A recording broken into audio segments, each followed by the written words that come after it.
Hi, welcome back. Thank you for joining us today. It is Tuesday, March 2nd. And before we start this episode, I just want to acknowledge what's happening in Ukraine and that my heart goes out to all Ukrainians and all those who are trying to flee, regardless of race or creed. I wish for their safety, and I want to acknowledge Poland and Hungary for taking in the refugees as they have. For those who do not know, I lived in Moscow and Kiev for 5 years. And so, this is intimate to me. And so it's encouraging. It provides hope that there are people who are rising up to do what's right here. So I pray for a peaceful resolution to what's happening. And I hope it happens quickly, as we all do. So that being said, acknowledging what's happening in the world, I'm here with Lynn of WTW, and we're going to talk about what it's like to be an employee experience architect. So, Nick, how you doing, sir? Okay, no, thanks for that intro. Difficult times, many people. Yeah, and you're joining us from London today, yeah? Yeah, in London, just outside London.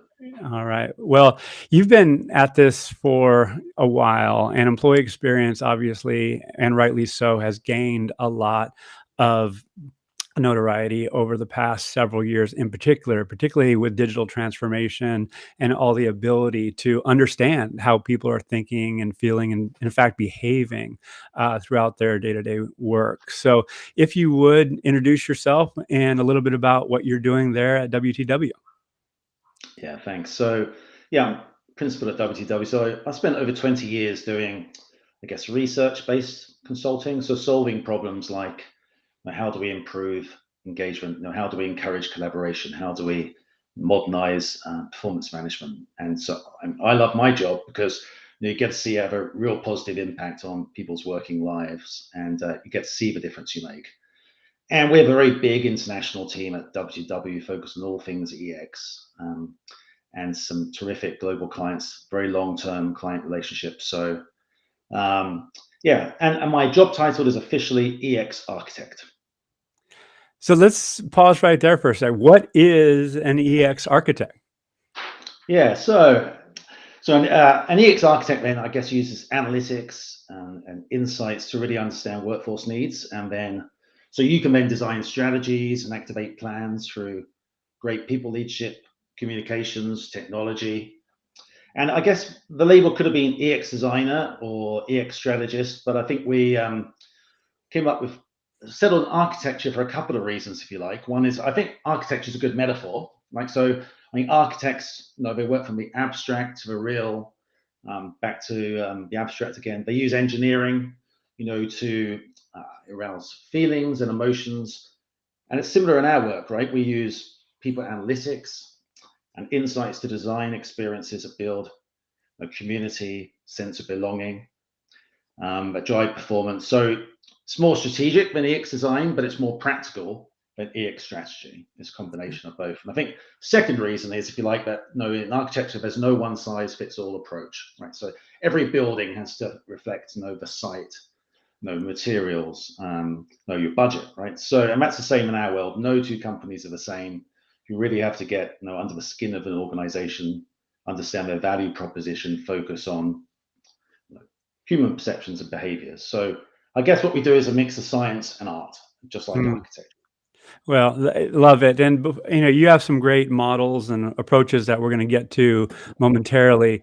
Before we do so, though, I'd like to level set with this question. Who owns the employee experience? Like, who are your clients helping you architect what is going to then happen for workers within a given organization?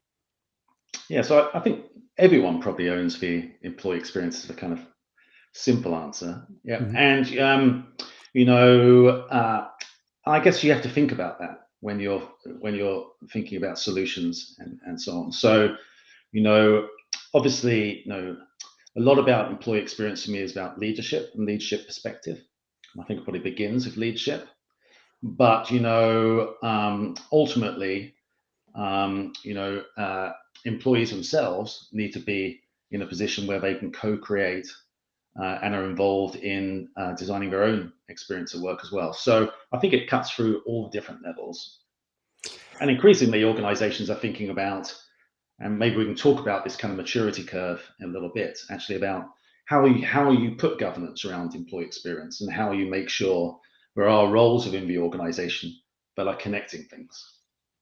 Well, let's just jump into that. I love this idea that it's owned by everyone. Yet, leadership has to make an investment in doing the analytics and commissioning a team to do the design and architecture. And so I brought up your transformative EX progression here. Do you want to talk us through it?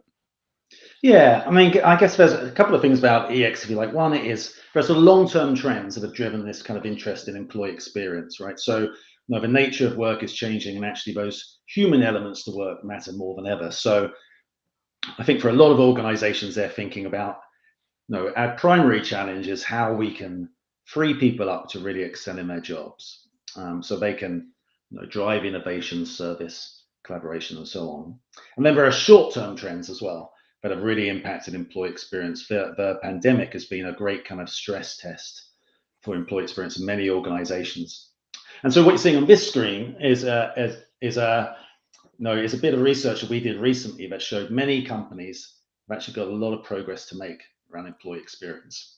Yeah, and so only 1 in 10, if you like, are really managing to transform their organizations through employee experience. They have a transformative employee experience. And I guess what we mean by that is, they have a clear EX strategy that's very much linked to what the business is trying to achieve. And they've really invested in transforming work through technology. So, all their work, all their tech is work tech, if you like. There's a great focus on integration around alignment and simplification. So most other organizations are somewhere else in this curve. And probably about a quarter of organizations that we came across are at the other end, at the kind of starting blocks of their EX journey. So they don't really have a defined EX strategy in place. They probably have centers of expertise within functions like HR, but they're probably quite siloed and working kind of in their own domains. And then further along, you've got about a third of organizations that have some kind of a basic EX approach. So it's not that linked to business strategy. They may be starting to talk about employee experience and maybe some integration. And I think if you think about it from a people analytics perspective, I think it's probably a lot of one-off kind of people analytics projects within that kind of basic EX group. And then there's 30% of organizations that we probably say are emerging in terms of their approach around employee experience. So they're investing in different digital solutions, but they're not necessarily joining that up in a kind of consistent and compelling experience. So there's still bottlenecks, still frustrations. And actually, I think a lot of those organizations right now are dealing with things like burnout, where managers in particular are dealing with a kind of inconsistent kind of ecosystem of different digital solutions. And maybe to your earlier question, I think those are organizations that are also thinking about actually how do we put governance around this? Do we need to create kind of head of employee experience kind of position? And what would that involve? Right. And the reality, correct me if I'm wrong, from your perspective, you actually doing the work day to day, is not all organizations are using the language of employee experience, yet everyone has an experience at work. So can you speak to the language? Because there's engagement initiatives, there's retention initiatives, there's, of course, DEI and belonging initiatives. Is employee experience the kind of framing, the overarching structure, if you will, that organizes all these different potentially disparate initiatives? Yeah, so I think it probably is. So there are as many definitions of employee experience around as you can imagine. There's sort of three definitions that I tend to use. There's a very simple definition of employee experience, which is what's it like to work here? From your run up to joining the organization through your time at the organization to potentially leaving. I think there's a second definition of employee experience, which is actually thinking about it as a new and emerging kind of science, right? And so There are new sources of data, new analytics that are available. And so how can you make sense of that to really understand this kind of science around employee experience? And I think that we're only at the beginnings of that kind of work. With flowing data, new kinds of technologies and analytics. And so I think the third sort of definition of employee experience, which is a bit geekier, but one that I tend to use most, is around sort of analyzing individual journeys together to understand those moments and those processes that you can tweak to get kind of systemic lift in productivity and engagement. And so what I mean by that, I guess that's a roundabout answer to your question. For me, employee experience is a perspective on the organization. It drives something like engagement, but it Mm. gets at those touch points, those moments that matter.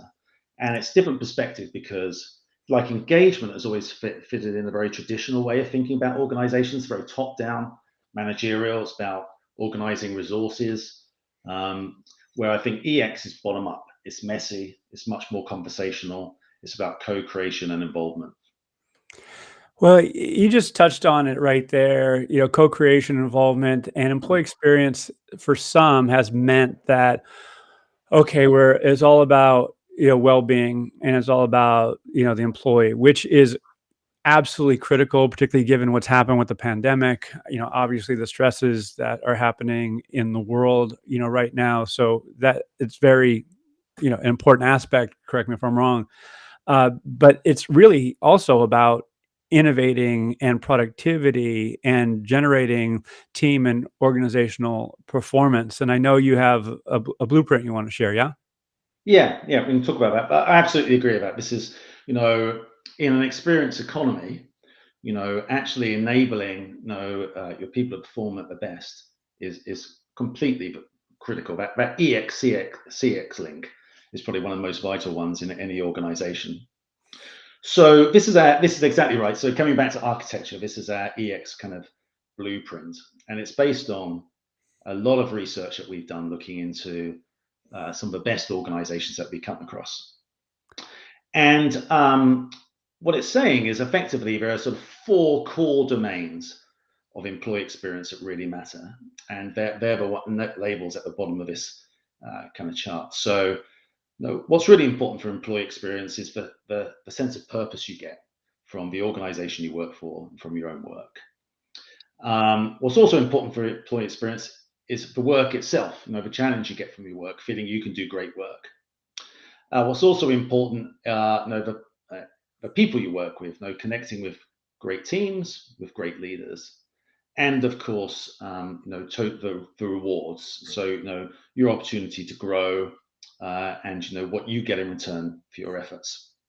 So those sort of four core domains of employee experience. But when we've looked at different organizations, we've also understood that there are different areas where companies perform to different degrees. There's almost different levels of performance when it comes to employee experience. So there's a kind of green row here. There are things that all organizations need to do well. So in architectural terms, these are your foundations. They're the building blocks. Yeah. Then there are things where the strong organizations tend to pull away from the pack, and they're in the middle row here. And what's interesting is a lot of these get at, as you were just describing, involvement and co-creation. So I feel included, I have a voice, I can grow, I can collaborate. And then there are things at the sort of an excellence level where the best organizations really stand out. And many of these things get at kind of mindsets. So, feeling inspired, feeling driven, high degrees of trust, growth mindset, and so on. And so we think about this as a kind of we're able to use data and analytics to kind of diagnostic. We use tools around this to help a leadership team develop their aspirational view around employee experience. And many different organizations I work with fit into different kinds of groups. So I've worked with startups, for example, that can have very inspirational vision, but quite weak foundations. So they're not they're not built to really withstand many shocks. And then, old and traditional companies that have maybe tried and tested ways of doing things, but, need to rebuild the kind of aspiration, the vision that needs to be refreshed around future of work.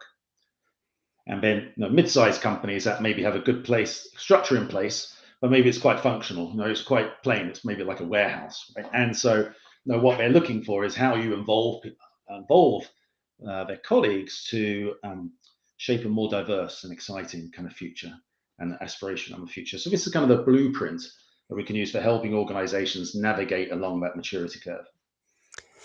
Let me just ask you this real quick, because I know there's some other things that we want to get to, and because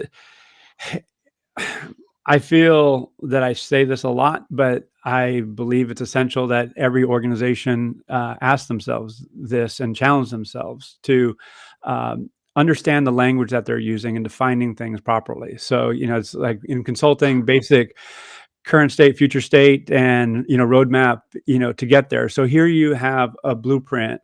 And so my question is, how much time do you spend defining what employee experience actually looks like and how it's, what it means? So people are actually talking the same language as you go and do initiatives. Is that a large part of your work? Yeah, and so I think that's why it's useful to have a framework, a blueprint like this, right? Mhm. So and it's built on a lot of research that we've done, and so it helps provide that kind of framework for an organization. So we often look to use it as a way of diagnosing, where there are potentially gaps in an organization. So we can bring in different data and analytics to effectively build a kind of scorecard around that kind of blueprint and say to a leadership team, this is the sort of current state. I mean, I think a critical thing to do then is to build in, that sense of what the aspiration is. Yep. So actually, what do we need our employee experience to look like? And then you can start to look at the gaps. And I think one useful aspect of a framework like that is it can help you prioritize. Yeah. Mm. So often what we're looking to help a leadership team with is saying, of all your different kind of programs, actually, which are the most critical to close these gaps between current state and your aspiration based on this view of broad employee experience. And with that, when you talk about priorities, organizations, leaders are challenged right now in retaining their talent. People are leaving for a host of reasons, well-being among them, compensation being another. They can go across the street with a similar employer and make more money. That's how, wealth generation from a salary standpoint often, happens, unfortunately, but it's part of the reality. So I know you have a relationship between employee experience and talent rewards or total rewards optimization. You want to speak to that?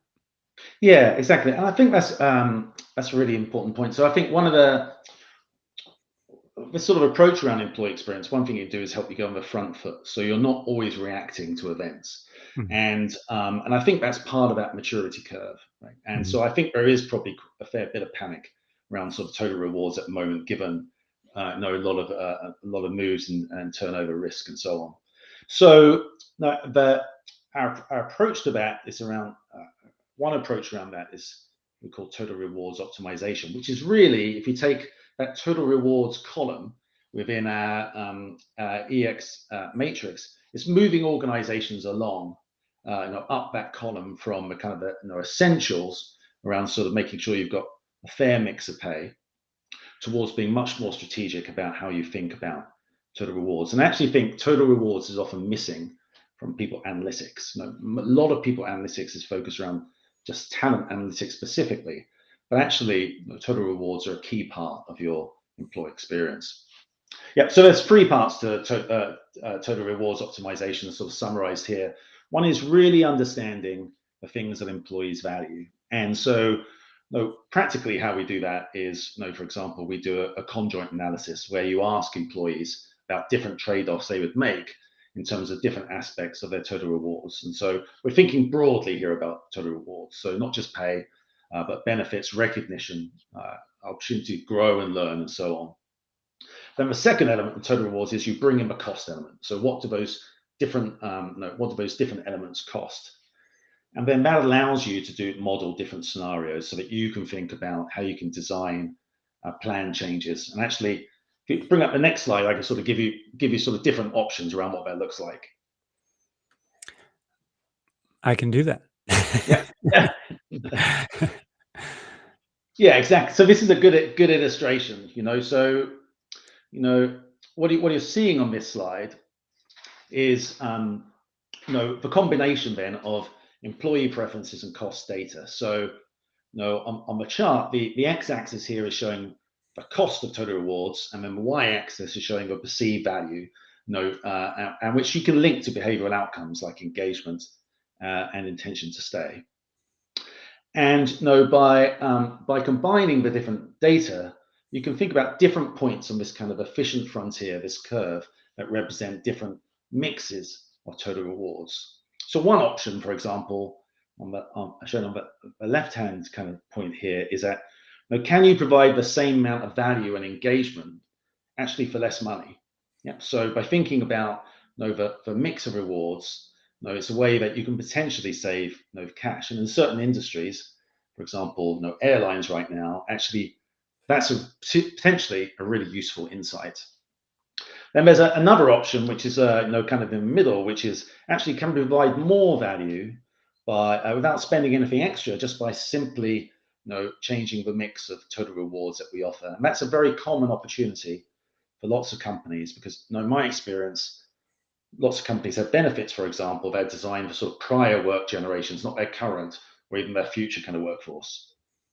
And the third option is, how can you actually, if you spend money on the right things, increase the value, perceived value and engagement even further. And to your point, tech companies that are fighting for talent right now, this is a really important option to understand actually what are those deeply held things that really matter, not just monetary rewards, that things like career growth, recognition, and so on. But if we remix, we can get improved value and hold on to people for longer. And so this is a sort of representation of our online tool where we're testing different scenarios. We're personalizing it by looking against different cohorts or talent groups, and you're making decisions around plan design based on this upward view of people's preferences as well as downward view of cost.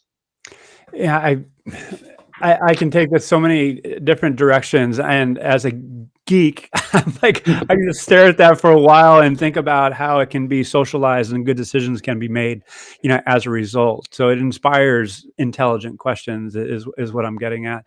Yeah, we have time for a couple more questions, and then we're going to have to wrap. But one kind of offshoot question that I want to ask right now is that to do employee experience right, there's the idea of personas that you're looking at a specific group, cohort, or is just not you're looking at a broad population. Although there's sometimes that you're doing that. Is that a fair statement, and is that the way you look at it as well?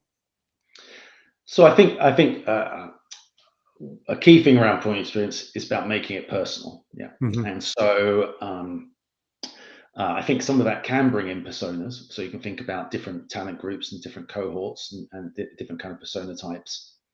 But I think it also gets at how you activate some of these insights as well through technology and communication. So how you can personalize communications of people. And, so, insights coming out of something like TRO where organizations are moving along that maturity curve in terms of its approach to total rewards lead to design changes. Yeah. And you can see some examples on this slide in terms of changing the mix of incentives, bringing in potentially kind of new benefits, um, adding flexibility. But actually, critically, in terms of you activate this, is how you communicate and drive behavior change through technology. And so, for example, we have an EX platform called Embark that allows you to do exactly that. So to personalize communications so that, as an individual, you're receiving the right information about rewards in the moments that really matter to you. And you're using that same kind of device to provide nudges to managers and to create that in-person delivery of those moments that really matter as well. So I think a lot of how you activate EX change is through through effective use of communications and technology to personalize things. So that you're delivering that information in moments that really matter for people and when they need help. When they're looking for support. Yeah, and I love it. It's just not an initiative. It's not something just talked about. You're actually enabling things to happen. You're improving the employee experience through tools and technologies in a systematic, scalable way. So certainly celebrate that. So I know you have one more slide for us. Should we bring that up? Okay. Yeah, I guess this final slide is, I spent over 20 years helping companies around employee experience, and it's something that I write about and talk about a lot and work with clients on. And so I'm always really happy to connect with others. And so there's just some ways you can do that. So I wrote a book full of client stories a little while ago called Employee Experience Leadership, and actually have a blog where I put all my articles and also a kind of informal newsletter. And also wanted to highlight that there's lots of information on our website, WTW. We are now WTW, not Willis Towers Watson. We have a new website, WTW Co. And we put lots of things on there to share what we're doing. Great case studies and white papers, lots of research we do. In fact, we can upload one of our pieces of EX research following this call, and events as well. So please connect with us and sort of follow us on our EX journey. Yeah, I mean, I've looked at it in preparation for this, and it was a great refresher based on the work that you're doing specifically, as well as WTW in general. So, I mean, it's very exciting. And so, I got one more question before we wrap. On that slide was future of work. And I have been exploring for years the relationship between people analytics and the insights that's being generated through people analytics and how we're designing for the future of work. And not 3-5 years down the road, sometimes that's appropriate, but really 6-12 months horizon. So the initiatives that we have today are going to be nudged, shifted, changed, over that relatively short duration. So I just want to understand from your perspective, particularly as a service provider, are you leading and talking about future of work in relationship to employee experience? And if so, what does that look like? So I think that's the frame of reference around all of this, if you like, which is know how you prepare for the future of work. And there's very practical things around that, right? So the kinds of jobs you're going to need, the kinds of skills you're going to need, but there's all sorts of things that flow off that, right? How you reward people, and this broader sense that I guess I'm most interested in, which is actually what does that mean in terms of articulating what the New Deal is? Yeah, and so it's clear that the deal is changing, and many organisations are not getting ahead of that and articulating actually what it means for you and the experience that you should expect at work. So I think when we're talking about employee experience, we're very much putting it within that, if you like, that overall frame, which is what's really going to matter in the future of work are human skills and human capabilities. So how, as an organization, do you actually go about creating the circumstances where people can excel? And those human characters, those human capabilities, service, innovation, collaboration really come to the fore. And I think that affects, runs across a lot of our thinking at WTW, across all the different areas around organizational effectiveness, talent rewards, skills, future work. Well, Nick, hey, congratulations on what you've done, what you've accomplished. I love the way you think. Thank you for sharing your models and ideas and research and all that. How can people learn more about you? I imagine LinkedIn, yeah? Yeah. Connect me on LinkedIn, follow me on Twitter, and connect and ask questions, and I try to post as much as I can. All right. Hey, thank you for sharing, sir. You be safe and well back there, and hope to see you in person before too long. Thanks very much. All right. Cheers. Bye.